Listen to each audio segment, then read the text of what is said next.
El gran debate con Adolfo Beck. La polémica, la controversia, el fuego cruzado, todos los temas, todos los personajes. En Colmundo Radio, de lunes a viernes de 1 a 2 de la tarde. Escúchanos en el Real Audio en www.colmundoradio.com.co.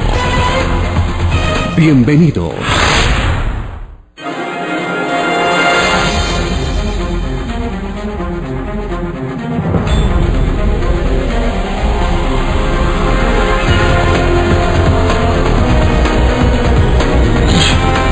Es grato contar con su compañía a esta hora, después de la 1:06, el gran debate con Adolfo Beck en Colmundo Radio 1040M en Bogotá.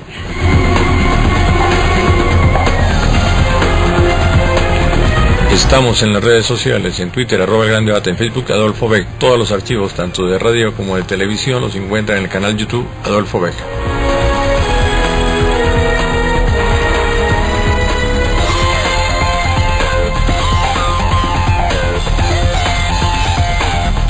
Tema del día, la seguridad en Bogotá. ¿Qué está pasando con los famosos amanecederos? ¿Qué está pasando? Aquí, bajo la figura de los clubes nocturnos, se entró en el terreno de la ilegalidad y no hay autoridad que controle el tema.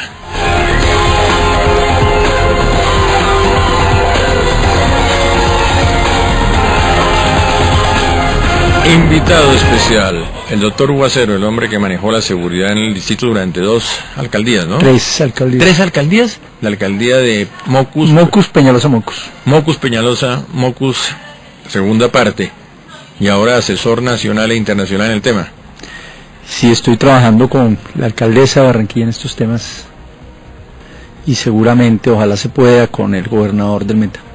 La alcaldesa de Barranquilla y la gobernación del Meta. ¿Y a nivel internacional?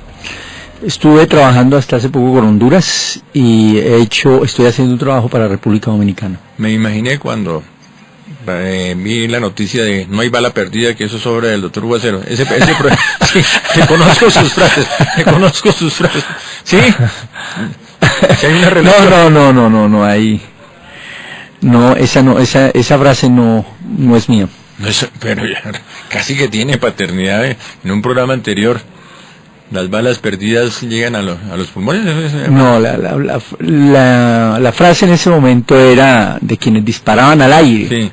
De gente que disparaba al aire, pero al aire de los pulmones. Sí, recuerdo. Sí, pero entonces lo de no hay bala perdida no es... No, eso me suena como una ranchera. ¿No es de su cosecha? No. Pero ese es un proyecto que tiene que ver, un programa que tiene que ver con la seguridad de Barranquilla.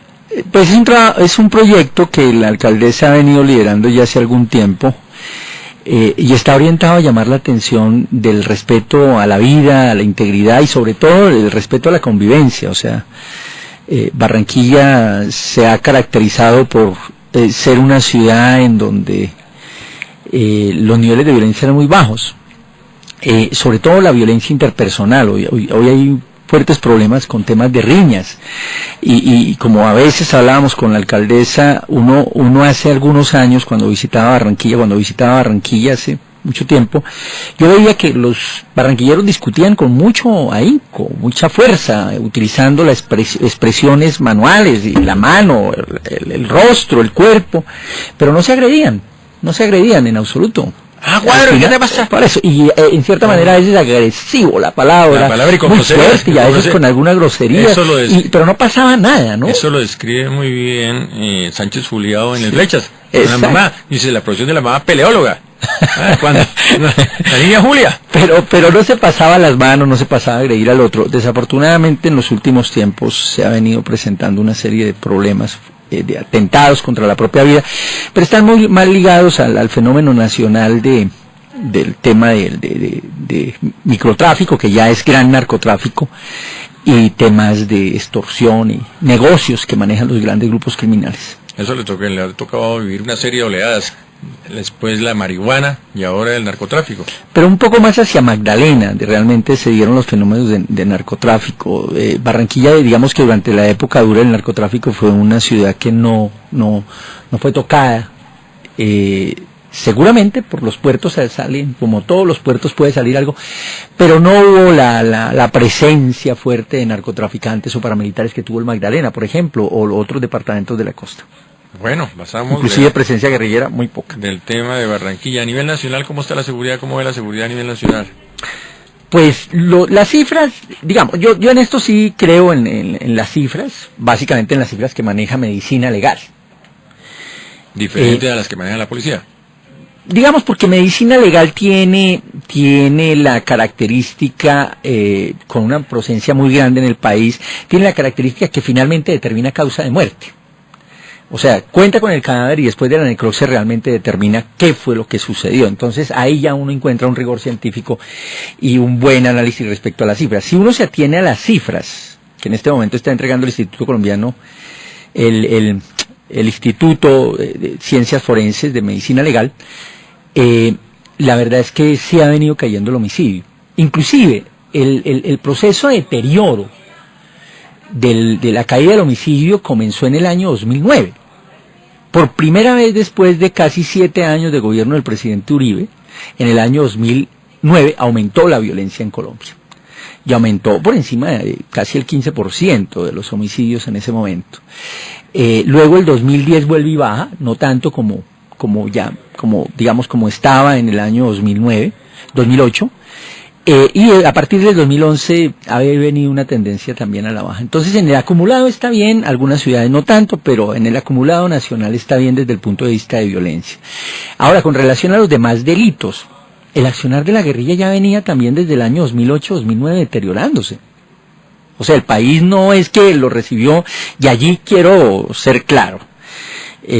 Participé de la campaña de Antanas Mocus, perdimos. Pero no por haber perdido creo que hay que desconocerle lo que el presidente Santos ha hecho, o los esfuerzos que ha hecho. En materia de seguridad. En materia de seguridad yo creo que ha habido esfuerzos importantes, y como digo, en los acumulados los resultados son buenos, aunque algunos territorios tienen graves problemas, pero hay que decir que desde finales del gobierno del presidente Uribe la situación de seguridad en el país ya se venía deteriorando, el accionar de los grupos guerrilleros, particularmente de las FARC, ya venía creciendo, el tema de la extorsión y el tema de otros delitos y inclusive de acciones guerrilleras y en algunos casos terroristas ya venía creciendo desde los últimos años del presidente Uribe. Pero para llegar a la conclusión de que el tema no se deterioró en la administración Santos, y el deterioro. No, alguna vez escribí un artículo cuando se jodió la seguridad y creo que comenzó a partir de finales del año 2008. ¿Y cuál es la explicación? Yo creo que en cierta manera agotamiento de un modelo que ya se venía aplicando, por eso creo que los resultados se dan precisamente finalizando también el gobierno del presidente Uribe y comenzando el gobierno Santos, y fueron ajustes en lo que tiene que ver con el conflicto armado, ajustes en la parte operativa de las fuerzas militares. Y ajustes que comenzaron a reconocerse porque ya lo que se había hecho desde el 2003 en adelante ya no estaba dando los mismos resultados. Entonces hubo que fundamentalmente hacer algunos ajustes operativos de presencia y sobre todo de inteligencia. Pero en el gobierno Santos la culpa sí ha mejorado, la situación ha mejorado. De acuerdo con las cifras, sí, inclusive de acuerdo con las encuestas. Es que yo quiero llamar la atención sobre esto. Hay una encuesta que por primera vez el gobierno nacional hace, que es la encuesta de percepción y victimización, y a nivel nacional los resultados. Ya se aplicó la segunda, se aplicó la primera en el año 2012, se volvió a aplicar la segunda ahora a comienzos del 2013 y los resultados son por lo menos satisfactorios para la gran mayoría de las ciudades. Tema que no reconoce el expresidente Uribe. Bueno, es que yo creo que la peor forma de hacer política es simple y llanamente esperar a que al otro le vaya mal. Yo creo que allí hay una forma perversa de hacer política. Inclusive yo creo que a veces uno en el sentimiento tiene esto que yo creo que hay que eliminarlo, y es que al contradictor político uno le desea que le vaya mal, para que luego o me recuerden a mí o me vuelvan a reelegir. O nos vuelvan a reelegir, porque yo también he hecho parte de gobiernos, y creo que esa idea perversa que a veces llegamos a tener debe desecharse, porque en el fondo, digamos, esa idea de que ojalá le vaya mal al otro, simplemente al único que le va mal es a los ciudadanos. Bueno, antes de entrar con el tema concreto, los amaneceros, los clubes nocturnos y la situación de seguridad en Bogotá en este momento. Bien en el tema del homicidio, y yo diría que no tan bien en el tema de los otros delitos. ¿Y qué está pasando? Yo creo que hay temas como básicamente el hurto, que ha venido creciendo. El delito así menor. lo muestra las cifras de victimización de la Cámara de Comercio.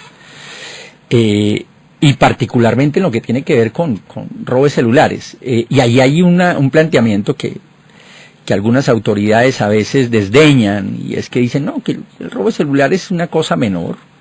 Yo siempre he dicho, solamente he preguntado si no existen más muertos y heridos por un robo de celular que por robar carros o motos o apartamentos. Y eso no Y yo está en creo la que hay más estadística. muertos. ¿No y está en la heridos. estadística? No está en la estadística. ¿Y por qué no recoge eso la estadística?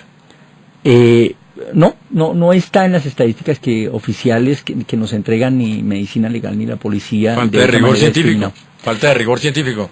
Yo creo que sí, porque digamos, aquí no está, digamos, en temas de delito no está por el monto del bien hurtado, sino básicamente por los riesgos que tiene la víctima.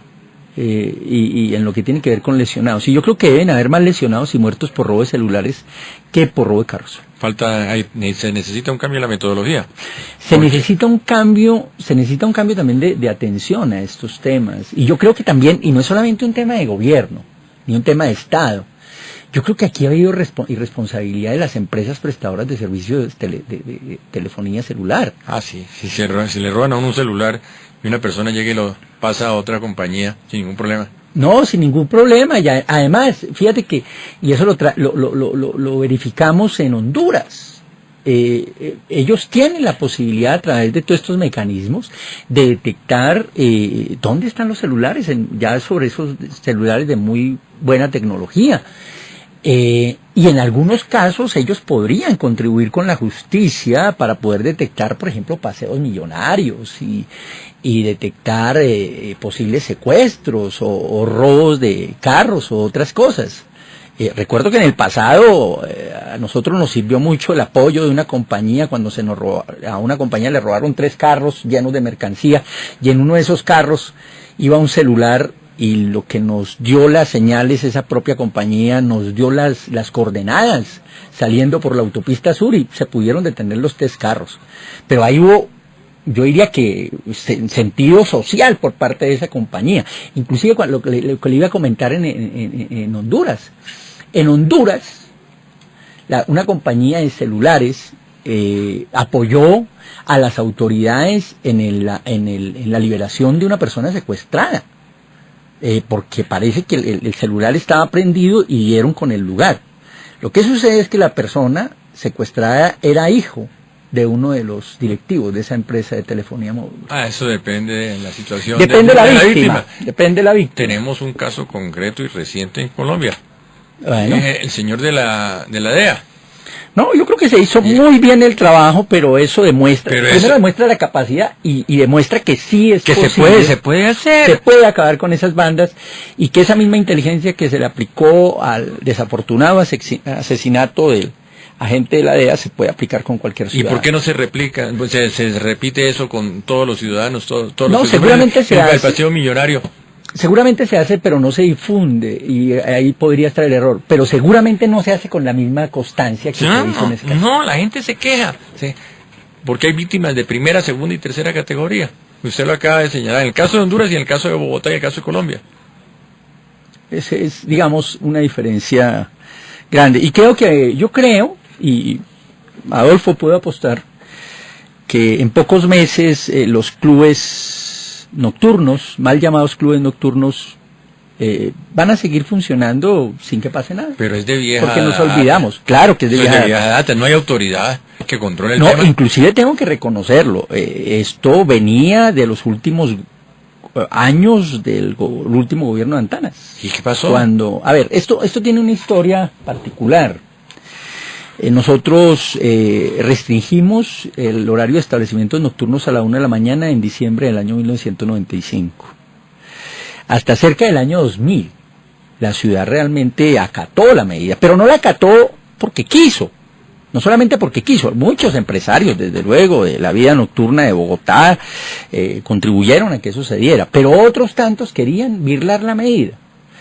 Y puedo decirle, Adolfo, que yo participé sino de más de 100, de varios casos, muchos casos en donde con la policía y con las autoridades, como inspectores de policía, cerrábamos esos establecimientos. ¿Y a los 2 días? No, lo cerrábamos y logramos que entre el año 1995 y casi el 2002 la gente acatara la medida. Inclusive hubo localidades en donde la medida, en acuerdos con los propios comerciantes, entre semana duraba hasta las 12 y los fines de semana hasta la 1 de la mañana. Luego, hacia el año 2001, básicamente comienzan a aparecer los famosos clubes. ¿Y eso es fruto de la coincidencia con una ley dormida? No, simplemente encontraba una figura para virlar la medida de cierre de establecimientos. ¿Cuál es la figura? Y ahí básicamente el club. Encontraban la figura del club en donde se considera un espacio privado. Pero ahí... de gente que está afiliada. Pero Con también solo cambiar de nombre momento, uno puede eludir la ley. Aquí pero también, sí, claro, también en ese momento, Adolfo, con la Secretaría General de la Alcaldía Mayor, encontramos alternativas para cerrar estos establecimientos. Inclusive muchos de estos establecimientos los cerramos haciendo uso de medidas sanitarias y de seguridad industrial. Es decir, así coincida con esa norma, que el club nocturno no tiene horario. Y que es un espacio privado donde las autoridades no pueden regular. Eso dice la norma. Pues más o menos es la figura que se tiene para eso. La administración sí cuenta con mecanismos para enfrentar el tema. Y nosotros los encontramos en ese momento, no recuerdo en este caso la norma, no soy abogado, pero nuestros abogados encontraron la norma, para efectivamente poder inspeccionar estos lugares. Y estos lugares los inspeccionábamos con la policía, con bomberos y con salud. Y encontrábamos varias cosas. De entrada, yo diría que hoy, los 2.600 que dice la administración que aparecen en los censos, ninguno, absolutamente ninguno, estoy completamente seguro, no tiene medidas de seguridad industrial. Por ese lado se puede atacar el tema. Claro. Por ese lado se puede atacar el tema. Pero no podemos enviar, eso sí hay que tener mucho cuidado, no podemos enviar a los bomberos solos para que verifiquen por qué comienzan los niveles de corrupción. Desde el punto de vista sanitario, imagínense desde el punto de vista sanitario, 150 o 200 personas que estaban en este club con un baño para hombres de una taza y un baño para mujeres de una taza. ¿Cuál es el nivel sanitario que hay allí? Otro elemento sanitario que nos permite cerrar, y eso es un tema de salud. Entonces, hay elementos. Yo lo que creo es que solamente cuando suceden este tipo de cosas volvemos a despertar, el Estado vuelve a despertar, a controlar los establecimientos y a controlar más que los establecimientos, a controlar la seguridad de los ciudadanos. Es que pensemos en lo siguiente. Estaba leyendo lo que sucedió en la discoteca Cromañón en Buenos Aires, lo que sucedió en una discoteca en Quito, siendo alcalde Paco Moncayo, lo que sucedió en Ciudad de México después de un operativo policial en una discoteca que estaban menores de edad, que estaban finalizando secundaria, lo que sucedió en Sao Paulo, lo que ha sucedido en varios países. En Perú. Y todas tienen un elemento común. Hacinamiento. Un sobrecupo terrible. O sea, de 200 y 300%. Si tenían capacidad para 100, habían 300 personas. Si tenía para 200, habían 600, 700 personas. Ya de entrada, ese solo hecho de hacinamiento, de riesgo, en que los ciudadanos están en ese lugar, daría para que la autoridad accionara o operara para cerrar este tipo de establecimientos bajo un principio básico. No ha habido el primer herido. No ha habido una llamada de auxilio, pero están en riesgo 600 personas. ¿Tenemos que esperar a que se incendie el sitio para tomar medidas? Esa es la constante en Colombia. Entonces, reaccionamos después de... No existe la prevención. Ahí ese tema inclusive tiene que ver con el fenómeno de riesgo. Es que a veces aceptamos, el Estado, digamos, tiene la obligación clara de garantizar la vida y los bienes de los ciudadanos. Si el Estado considera que hay unos ciudadanos en riesgo, debe tratar de convencer a esos ciudadanos para que efectivamente se retiren del sitio o cualquier cosa de estas, pero si no lo hacen, tiene elementos para hacerlo. Pero es la protección. Es lo que sucede, por ejemplo, cuando sucedió hace poco con el tema de la fumarola del volcán Galeras. Algunas familias no se querían retirar de la zona de alto riesgo. Si eso hace erupción, pues simplemente son familias que mueren, según de acuerdo con los técnicos. Entonces las autoridades decían, no, es que no se quieren retirar, pero les hicimos firmar una carta de compromiso que ellos se quedan ahí a cuenta y riesgo. Eso no existe desde el punto de vista legal. El Estado tiene la obligación de retirarlos. ¿Qué pasa, digo yo, el día que después de que suceda y se mate, cualquier hecho muera, en este hecho, por ejemplo, de Galeras, mueren las familias que están ahí, y luego aparecen los hijos denunciando al Estado, diciendo que es que mis papás eran viejos, ya mentalmente, pues no tenían, digamos, ya no tenían un juicio para valerse por sí mismos, y ustedes fueron tan irresponsables, los dejaron allá, y allá murieron. ¿Quién tiene que responder? El Estado. ¿Qué trata de insinuar? ¿Que en el caso de el amanecedero del barrio Restrepo cabe una demanda contra el Estado? Yo creo que digamos que es un tema complejo, que no, y desde luego aquí hay que esperar las investigaciones que haga la Fiscalía respecto al operativo de la policía. Un segundo, después de ese análisis, sí, usted me señala pues, que hay responsabilidad del Estado. Hacia allá voy, Adolfo, hacia allá voy. Digamos que el tema es un poco complejo, si lo miramos de esta manera. Hay unas investigaciones que comenzaron con la Fiscalía y que deben ser, digamos, hay confianza y desde luego ojalá sean lo más rápido posible, que lleguen a alguna determinación, que van a deducir realmente qué fue lo que sucedió, porque lo que hasta ahora tenemos no nos dice con certeza qué fue lo que sucedió esa noche antes de que llegaran los medios. Excúseme. Ahí, digamos, aquí están 6 personas muertas que alguien tiene que responder, ¿cierto? Pero lo que sucedió, previo a lo que sucedió, todos esos procesos de investigación. ¿Previo a lo que sucedió? ¿Cuánto tiempo lleva? No, desde que llegó, eso ya hace tiempo venía. Por eso digo los contextos. El primer contexto es ese. ¿Cuánto tiempo? Lo que sucedió el día sábado, bueno dicho, en la madrugada. ¿Escuchó usted las declaraciones de la dueña? No, por eso.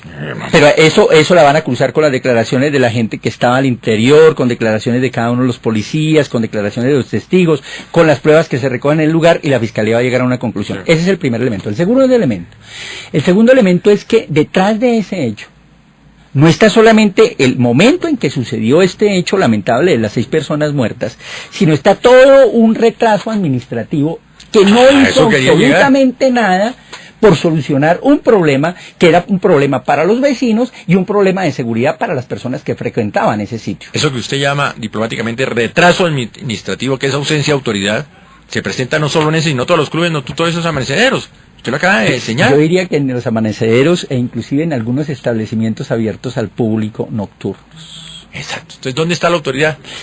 ¿Dónde está el alcalde local? ¿Dónde está la administración distrital? No, ¿y dónde está el alcalde mayor? ¿Y dónde está el alcalde mayor? Porque yo creo que aquí hay una responsabilidad, no estoy diciendo que sea culpable, yo no estoy señalando eso, que eso quede completamente claro.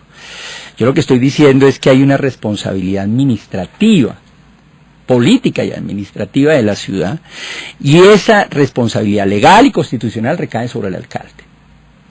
Mire, en los hechos que han sucedido en otros países, en Argentina, en Quito, en México, en Sao Paulo, en Perú, en otros lugares, finalmente están respondiendo los alcaldes de esas ciudades. Paco Moncayo en Quito, Marcelo Ebrard en Ciudad de México, porque es que esa responsabilidad ahí, desde el punto de vista municipal, es indelegable.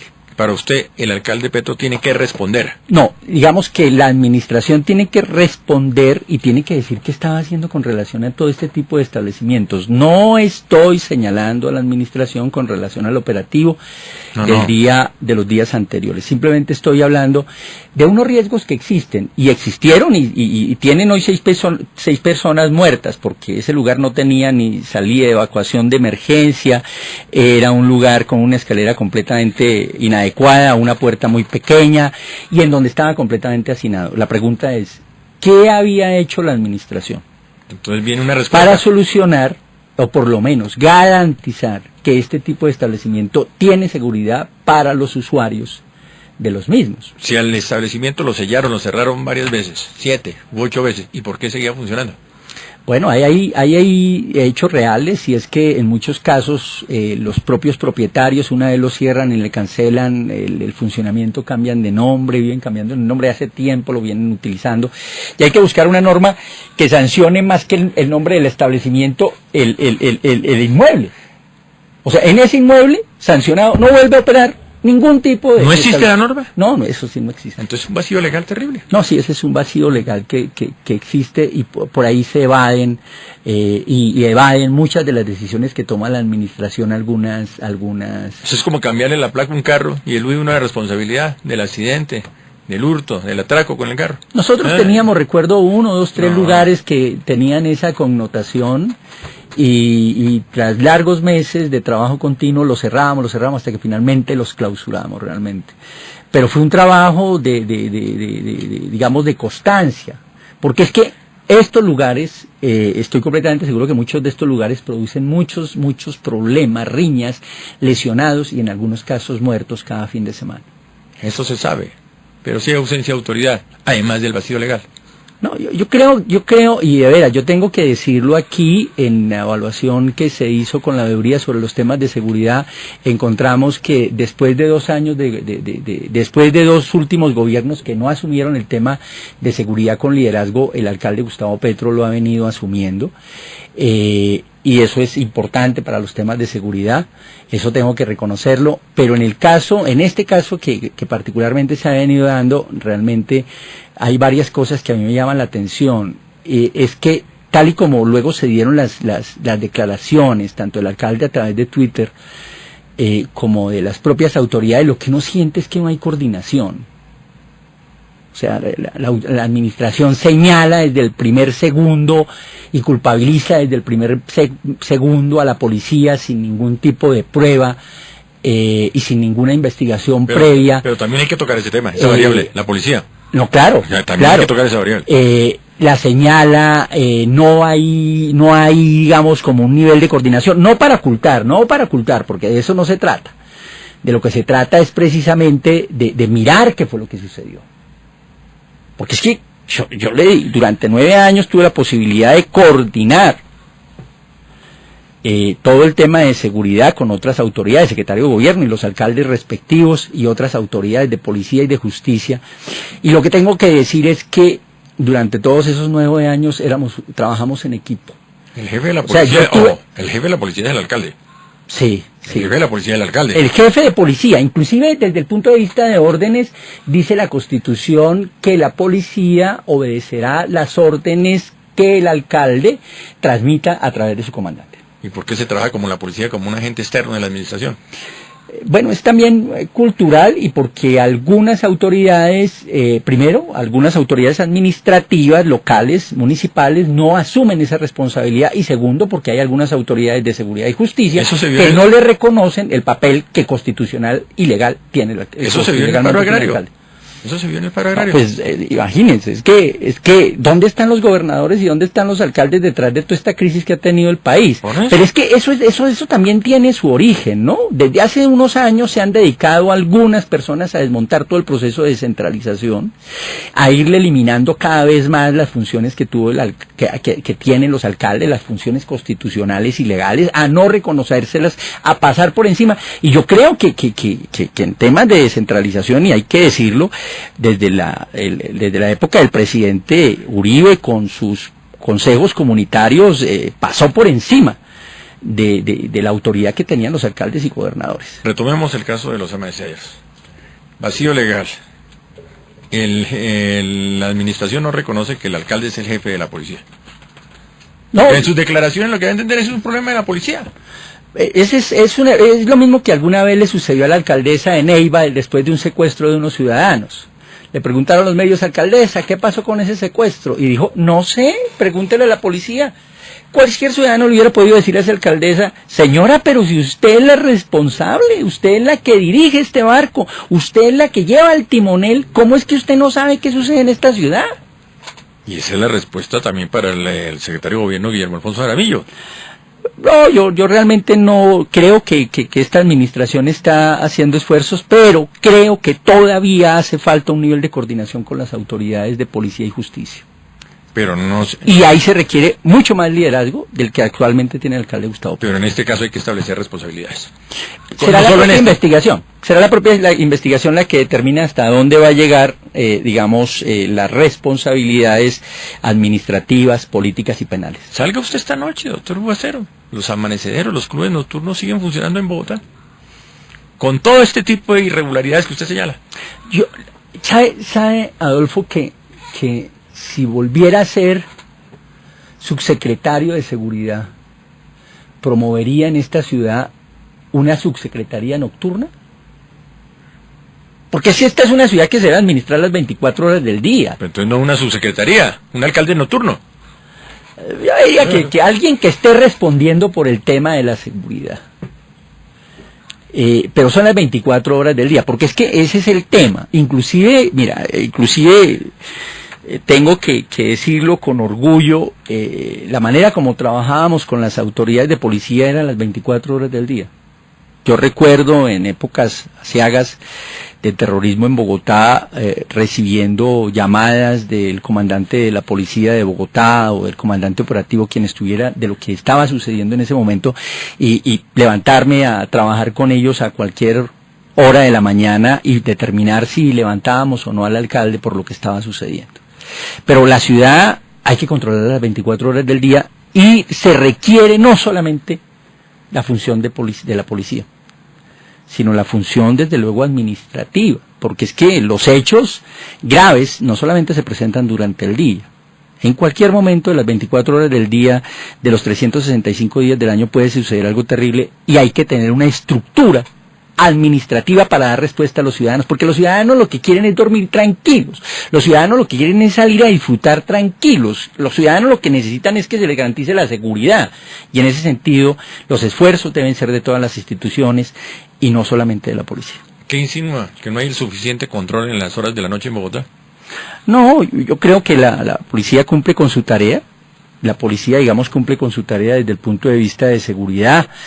Y desde luego que creería que las autoridades por lo menos están pendientes ante cualquier llamado. Por eso comencé hace un momento la idea diciendo que si llegara otra vez a hacer algo desde el punto de vista administrativo, propondría que existiera un manejo administrativo distrital nocturno del tema de la seguridad y la convivencia de los ciudadanos, porque esta es una ciudad, esta es una ciudad como muchas ciudades, que una es de día y otra es de noche. Vamos desde el Palacio Líbano, sede de la Alcaldía Mayor, hasta la sede de la Alcaldía Local, la responsabilidad del alcalde local. Doctor Guacero, ya voy a presentar a nuestro siguiente invitado, la responsabilidad del alcalde local. En temas de seguridad, creo que es delegada. Pero constitucional y legalmente no existe, esa responsabilidad. Puede ser a través de un decreto que lo puede delegar el alcalde, en términos funcionales, pero al final del día quien tendrá que responder por la seguridad de los ciudadanos en Bogotá es el alcalde mayor. Bueno, quiero presentar a Johan Avendaño de la Secretaría de Gobierno de Bogotá. Bienvenido. Se nos está agotando ya el tiempo del programa, pero bienvenido. Cuente, ¿qué hay de nuevo en la investigación sobre este caso? Bueno, pues digamos que estamos muy pendientes de la información que entregó Medicina Legal en las horas de la tarde ayer. Ya pues hay un concepto de medicina legal. Sí, que es el concepto oficial, el concepto legal. Indudablemente también en horas de la mañana hubo un Consejo de Seguridad Extraordinario donde se analizaron todas las circunstancias que estuvieron en torno al hecho que ocurrió allí en este club nocturno del sector del Restrepo. ¿Pero cuál es la noticia? Bueno, realmente la noticia en este momento es que, indudablemente, como estaba mencionando el doctor Guacero, los protocolos de seguimiento que se tienen para hacer control a los establecimientos deben ser sujetos a una revisión de todas las autoridades que tienen la responsabilidad de la seguridad en el distrito capital. Es cierto que los protocolos actuales limitan un poco las intervenciones que se tienen. No es una dinámica fácil de controlar. ¿Cómo se maneja la situación actualmente? Bueno, la situación funciona de la siguiente manera. La cuestión de los clubes, y de pronto el doctor Hugo Acero podrá ratificarlo un poco, tuvo como un boom hace aproximadamente unos 6 años, ¿cierto? Mucho más. Mucho más, cuando hubo la necesidad de reglamentar el funcionamiento de lo que tradicionalmente se conocían como los amanecederos. Y indudablemente fueron las alcaldías locales en quien recayó la responsabilidad de hacer el control para que cumplieran con las condiciones mínimas de funcionamiento. Ha sido muy difícil. En el registro que tenemos nosotros en la Secretaría de Gobierno tenemos cerca de 2.500 establecimientos registrados. De esos 2.500 establecimientos registrados, solamente el 17% funcionan, digamos, de una manera completamente apropiada, y cerca de unos 2.000 y tantos están en procesos de seguimiento y de intervención. Se les ha cancelado ya de manera definitiva, de suspensión totalmente obligatoria, al 2% de esos establecimientos. En este momento se le ha suspendido cerca del 40% de la licencia de funcionamiento, y esa suspensión, digamos, en términos reales, ¿en qué consiste? En que es sellada, y a partir de los procedimientos que se tiene de revisión posterior, con los compromisos que adquieran los propietarios, se considera si se vuelve a abrir o no el establecimiento. Ya también se tiene un registro que el 25% de los establecimientos de clubes sociales reportados en el distrito no funcionan. Digamos que allí es necesario profundizar un poco más el tema, porque es posible que hayan mutado en su actividad. Ya se va hoy en día a verificar el lugar donde estaban funcionando y efectivamente ya no se encuentran. También se tiene registro que existen redes de estos establecimientos, es decir, que tienen una marca registrada, lo podríamos mencionar así, que tienen 2 o 3 lugares en diferentes zonas de la ciudad, que funcionan, como bien lo sabemos, a puerta cerrada. Y digamos que es a estos lugares a los que hay que hacerles un seguimiento de una manera mucho más consistente. Todo eso para llegar a la conclusión. ¿Qué falló en el caso concreto? ¿Cuál era el nombre del sitio? El nombre del sitio donde se presentó. Este último, el del barrio Nightclub. ¿Cómo es? Nightclub. ¿Qué falló en la situación del nightclub? Falta de autoridad, ausencia de seguimiento, un procedimiento mal enfocado de la policía, el alcalde local no estaba enterado de la situación. Bueno, hubo una combinación, digamos, de responsabilidades. Yo pienso que, digamos, todos debemos ser muy conscientes de la situación. En primer lugar, ya se ha mencionado que en la alcaldía local habían 2 procesos de seguimiento solicitando el cierre definitivo del establecimiento. Sin embargo, por la misma dinámica que tiene este negocio, había sido muy difícil la intervención. Hubo una falta de comunicación efectivamente entre la autoridad civil de la localidad con la policía. Ojo, la autoridad civil es el alcalde local. Es el alcalde local, es la autoridad, digamos, que tiene delegada. ¿Este sector corresponde a qué alcaldía local? Ahí sería Uribe. Rafael Uribe, si está hacia el norte, yo no. Si está hacia el sur, podría ser San Cristóbal. Sí, pero es Rafael Uribe, es la alcaldía local. ¿Cuál es el nombre del alcalde Rafael Uribe? Usted que está en ese... Es la doctora Claudia, en este momento, ya le preciso. Sí, pero entonces ya usted me dice que hay una responsabilidad de falta de coordinación de la doctora Claudia con la policía. Claro, pero es en el sentido un poco de que indudablemente no se podía generarse la intervención si no se tenía la asignación de parte de la alcaldía local a la policía. Pero en este caso, escúcheme, doctor Johanna, ¿no se confunde intervención con prevención? Justamente, son 2 cosas muy distintas. La policía, digamos, no tenía la potestad de entrar al lugar. Y obviamente... ¿Y eso lo conocía la policía? Por supuesto, ellos deben conocer cuáles son sus limitaciones. Ojo con esto. Ojo, aquí estamos llegando a puntos que realmente desconocen la opinión. Pero la policía trató de entrar. Claro. Entonces, digamos que... más allá de nosotros definir un nombre de una persona que se haga responsable de la situación, es más bien cuáles son los límites de los procedimientos. ¿Y la policía desconoce esto? No, yo pienso que ellos conocen que para proceder de alguna manera, claro, si se tiene una situación de seguridad, pues que se sale de todos los controles, indudablemente hay algo que prioriza y es la situación de la vida humana, independientemente de la situación en que estemos. Por ejemplo, si llega un policía y no lo dejo entrar en mi casa, él puede, que siga, él puede llegar y por debajo de la puerta echarme gas pimienta o gas mostaza, ¿cómo se llama eso? Depende de las circunstancias. Pero un momento, O sea, es que vamos a analizar. Si el policía llegó a tu casa y quiere ingresar, pues tú con tus derechos y tus cosas tienes que exigir una orden. De lo contrario no lo puede hacer. Pero el caso del Pero si en tu casa, y discúlpeme, Sí, ¿por qué no se tú acerca el estás micrófono? golpeando Sí. a tu señora, Sí, no, usted que se me acerca el micrófono, no, en la puerta no, usted aquí es el invitado. Quiero escucharlo. si en tu caso, en el caso, tú estás golpeando a tu señora, o estás golpeando a los hijos, y la gente vecina fue la que llamó, o de pronto un hijo llamó, pidiendo auxilio, la policía inmediatamente puede ingresar.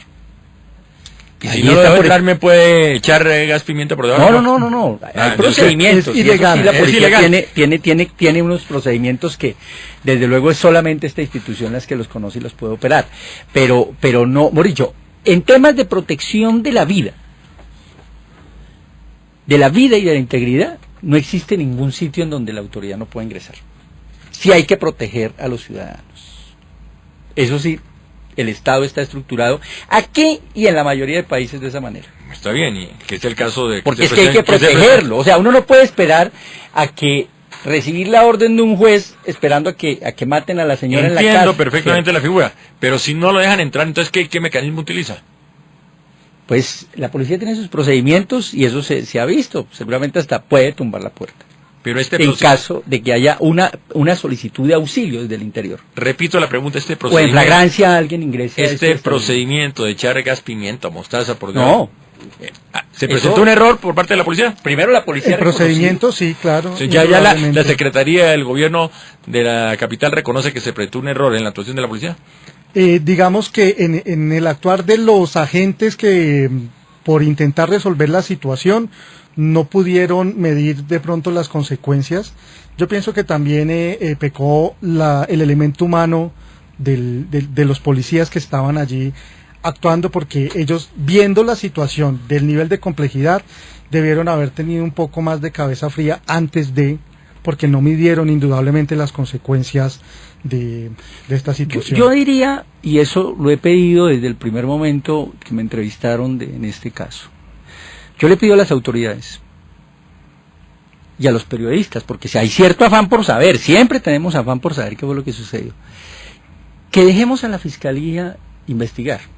Y que sea ella la que nos diga realmente qué fue lo que sucedió, porque en primera instancia lo único que tenemos los ciudadanos son unos videos aficionados y las declaraciones, pero después de que sucedieron los hechos. No tenemos, ni siquiera tenemos los ciudadanos o cualquiera, eso lo tienen ya las autoridades de la Fiscalía, los videos de la cámara del CAD, o sea, la cámara de la ciudad. Ese video y seguramente la serie de declaraciones que va a recoger la Fiscalía, que debe estar recogiendo con cada uno de los agentes, con cada una de las personas, con los dueños, con los vecinos, absolutamente con todo el mundo, los llevará a unas conclusiones. Y yo lo que pido es que antes de hacer señalamientos a cualquier persona, definitivamente esperemos a esos resultados. Y yo lo relaciono con lo siguiente: ¿cuántas personas creyeron realmente que Sigifredo López era culpable? Sí, pero un momento. Vale la pregunta, vale la pregunta. Es que todos juzgamos aquí, ¿no? Y claro, no, ese guerrillero, llegaron a decirle a Sigifredo López. Bueno, vamos al caso y las concreto. investigaciones dijeron otra cosa. Y luego tenemos que pedir disculpas, pero ni siquiera eso hacemos. Vamos al caso concreto del nightclub. Sí, hay que dejar que la Fiscalía determine la responsabilidad o las responsabilidades del asunto. Pero eso no significa eludir la noticia, doctor Hugo de Acero. No, hay que buscarla y ustedes tienen toda la obligación. Ustedes tienen todo el deber y la obligación. Y la frase no es del periodista, la frase no es del programa. Lo está señalando un funcionario muy importante de la Secretaría de Gobierno. Lo que yo estoy haciendo es simplemente pedir, inclusive desde el alcalde para abajo, y algunas otras autoridades que esperen a que realmente concluyan las investigaciones y que sea la propia justicia la que con acervo probatorio ponga esto a disposición de un juez, y con ese acervo probatorio los jueces puedan condenar. Digamos que estamos de acuerdo en eso. Yo solamente quiero, digamos, precisar algunos elementos, y es recordar que indudablemente la primera autoridad de policía en la ciudad es el señor alcalde, y a él le debe competir el garantizar las condiciones de convivencia y seguridad que tiene toda la ciudad. La policía es el instrumento que tenemos todos los ciudadanos, funcionarios, no funcionarios, extranjeros, para poder garantizar que tengamos unas óptimas condiciones. Lo deseable es que situaciones como las que se nos presentaron allí en el club no se presenten. Ojalá que no se repita. Nunca, porque puede estar llegando a una magnitud... Pero aquí está fallando algo. En este momento usted sale esta noche y esos clubes con los problemas que nos señalaba el doctor Guacero, siguen funcionando. Problemas de hacinamiento, de higiene, de falta de seguridad, en contravía de las normas de los bomberos, etcétera, etcétera. Y sí, y están funcionando. Y esta noche damos una vuelta y verá que sigue la cosa. Entonces, ¿por qué tenemos que esperar a que se presente la tragedia para actuar después de? Llámese armero, llámese el nightclub, etcétera, etcétera. No, tenemos que tratar de esa conducta muy colombiana de cambiarla. Tenemos que cambiar. Frase final, doctor Guacero, se nos agotó el tiempo. No, digamos, en estos casos, las experiencias internacionales y lo que ha venido sucediendo en otros lugares nos debe servir para que de veras haya una coordinación entre autoridades y comencemos a controlar este tipo de establecimientos que verdaderamente son un gran riesgo en la ciudad. La coordinación entre la autoridad civil y la autoridad policial debe ser la norma que rige absolutamente todas las acciones, de tal manera que no tengamos que llegar a quién tiene la responsabilidad, sino responderle al ciudadano con una razón certera y real. Muy bien. De las condiciones. Gracias, doctor Llaneda. Gracias, doctor Guacero. Con gusto. Terminamos con la parte comercial, mi querido Eduardo Molano. Feliz tarde para todos. Síguenos en nuestras redes sociales: Facebook, Adolfo B, en Twitter, @El Gran Debate. Mujeres llenas de bondad, mujeres solidarias, mujeres con una gran vocación social. Así son las mujeres que los colombianos descubren y postulan al Premio CAFAM a la Mujer. Ellas son mujeres constructoras de equidad social. Si conoces una mujer así, postúlala al 26º Premio CAFAM a la Mujer antes del 15 de noviembre, en la caja de compensación de tu región o en el Club Rotario. Consulta www.cafam.com. Con el apoyo de Blue Radio, Casa Editorial El Tiempo y El Espectador. Vigilado Supersubsidio. La paz, de un hilo en Caracas, es el título del nuevo libro del periodista Francisco Turante, con detalles reveladores sobre los procesos de paz en Caracas, Venezuela y Tlaxcala, México. El libro, publicado por la Fundación Editorial Publimundo del Grupo Empresarial Colmundo, es de fácil lectura y asimilación, con enfoque imparcial de los testimonios de vida y de guerra, condensados en un lenguaje sencillo. Es un aporte a la identificación de la memoria histórica, clave para la vida de un país, hoy enfrascado en La Habana, Cuba, en un contexto similar al descrito en el libro. La paz, de un hilo en Caracas. Disponible en la editorial Publimundo y en las principales librerías del país. Somos la diversión que te inspira una sonrisa. En Cafam cuentas con centros de vacaciones, hoteles, agencia de viajes, espacios deportivos, recreativos y muchas alternativas para que vivas más feliz. Visítanos en www.cafam.com. Cafam, Caja de Compensación Familiar. Vigilado Supersubsidio. Píldoras Verdes, con Lombardo Rodríguez. No bote su computador usado a la basura. Entréguelo a una asociación que lo pueda utilizar o reciclar. Así protegerá el medio ambiente. Somos oportunidades para que las empresas construyan futuro. En Cafam las empresas cuentan con soluciones integrales y eficaces, diseñadas a la medida de sus necesidades. Visítanos en www.cafam.com. Cafam, Caja de Compensación Familiar. Vigilado Supersubsidio. Síguenos en televisión todos los martes de 9 a 9:30 de la noche en Teleamiga Internacional. Programas diferentes.